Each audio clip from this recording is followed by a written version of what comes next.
What if you could generate biofuels including biogas and raw oil from any type of organic waste while protecting the environment at the same time?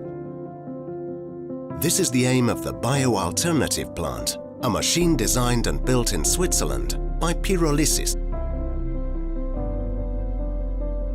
My name is Alexandra Gavilano. I'm an environmental scientist working with sustainable land management and climate change adaptation. My name is Hannes Blaser. I'm the CEO of Pyrolysis. I'm an environmental consultant and biodynamic farmer.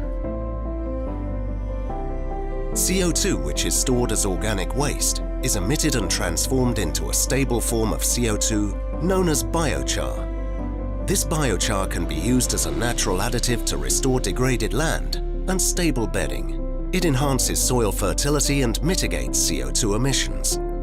The Bioalternative plant is scalable and can be used by farmers, communities or industrial companies which work with any kind of organic waste.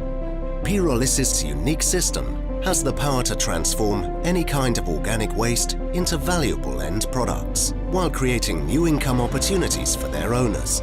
The fire within the vertical reactor is electronically monitored to ensure a controlled burning process. Once the machine is running, it works autonomously and reloads automatically the reactor. The Bioalternative produces biochar, oil and gas. Most organic matter is neither recycled nor composted. Pyrolysis offers a creative solution to quickly recycle any kind of organic matter. This produces valuable new resources that can be transformed into renewable energy systems. At the same time, it offers a unique opportunity to mitigate CO2 emissions while restoring and enhancing soil fertility.